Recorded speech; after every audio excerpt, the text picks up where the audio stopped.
Innal hamdalillah nahmaduhu wa nusallimu ala rasulil karim wa ala alihi wa sahbihi ajmain. Amma ba'du. Jamaah subuh yang dimuliakan Allah Ta'ala, marilah kita lanjutkan pembacaan hadis dalam kitab Fadilatus Shalah, bab tentang keutamaan sholat berjamaah. Hadis yang kedua, A'udzu billahi minasyaitonir rajim.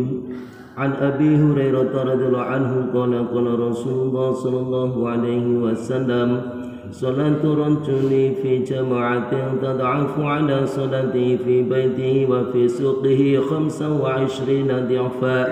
وذلك أنه إذا تودع فحسن الوضوء ثم خرج إلى المسجد لا يخرجه إلا الصلاة لم يخطو خطوة إلا رفعت له بها درجة وخطوة عنه بها خطيئة فإذا صلى لم تزال الملائكة تصلي عليه ما دام في مصلاه ما لم يحدث اللهم صل عليه اللهم ارحمه wala yazalu fi salatin man tadhara shalah. Rawahu Bukhari wa Muslim wa Abu Dawud wa Tirmidzi wa Ibnu Majah kadza fi tarhib. Dari Abu Hurairah radhiyallahu anhu berkata, Rasulullah sallallahu alaihi wasallam bersabda, salat seorang laki-laki dengan berjamaah dilipat gandakan 25 kali dibanding dengan salatnya di rumah atau di pasarnya.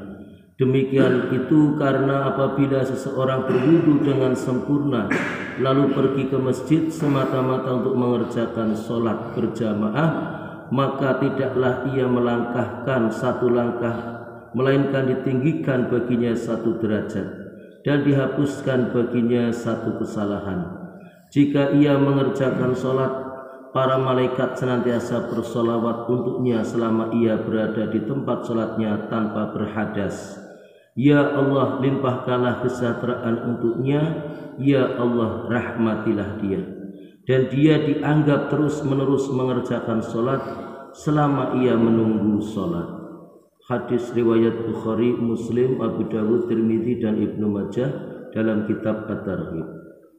Keterangan hadisnya sebagai berikut. Telah disebutkan dalam hadis pertama bahwa keutamaan sholat berjamaah derajatnya adalah 27 kali lebih utama daripada sholat sendirian. Sedangkan dalam hadis ini disebutkan hanya 25 kali. Banyak ulama membicarakan hal ini sehingga seolah-olah saling bertentangan. Penjelasannya adalah sebagai berikut. Perbedaan antara 25 dan 27 adalah menurut perbedaan keikhlasan masing-masing.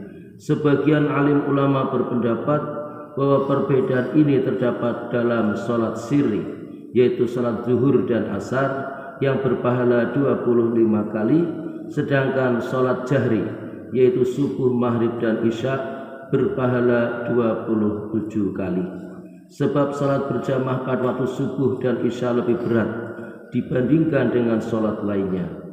Sebagian alim ulama juga menerangkan bahwa berdasarkan hadis lain, Allah SWT senantiasa menambah kenikmatan pada umat ini, sehingga bisa saja dari 25 pahala ditambah menjadi 27 pahala.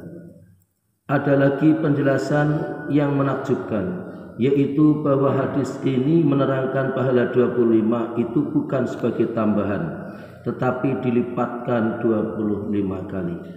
Dengan hitungan ini, maka satu sholat akan menghasilkan pahala yang sangat tinggi. Bagi Allah SWT pahala sejumlah itu bukanlah apa-apa. Dan jika satu sholat saja ditinggalkan, maka dosanya adalah satu hukum. Satu hukum sebagaimana telah dijelaskan dalam bab sebelumnya.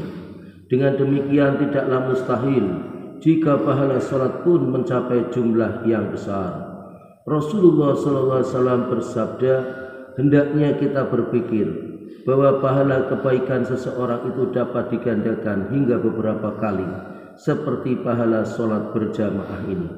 Barang siapa keluar dari rumahnya dengan wudhu yang sempurna, dengan niat sholat berjamaah di masjid, maka setiap langkahnya akan mendapatkan satu derajat dan satu langkah lagi menghapuskan dosa. Banu Salamah yakni sebuah kabilah di Madinatul Munawwarah yang tinggal jauh dari masjid. Suatu ketika menghadap Nabi SAW ingin meminta izin untuk pindah ke dekat masjid. Jawab Nabi SAW, tetaplah tinggal di sana, karena setiap langkahmu akan ditulis sebagai pahala. Hadis lain menyebutkan, jika seseorang berwudu dengan sempurna lalu keluar dari rumahnya dengan niat sholat berjamaah, seolah-olah ia keluar dari rumahnya dengan niat untuk ihram dan haji. Beliau SAW juga bersabda bahwa orang yang duduk di tempat dia mengerjakan sholat fardu, para malaikat akan terus memohonkan rahmat dan maghfirah baginya. Sedangkan para malaikat adalah hamba-hamba Allah yang makbul dan maksum.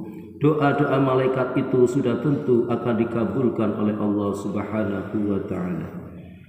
Demikianlah apa yang kita dengarkan dari sebuah hadis tentang pentingnya kita menegakkan sholat berjamaah. Semoga Allah Ta'ala memberikan kepahaman kepada kita dan kita niat untuk bisa mengamalkan dan menyampaikan ini kepada keluarga kita dan juga kepada saudara kita yang lain. Tutup bersama dengan doa kafaratul majlis. Subhanallah wa bihamdi, subhanakallah wa bihamdika, asyhadu an la ilaha illa anta, astaghfiruka wa atubu ilaik. Assalamualaikum warahmatullahi wabarakatuh.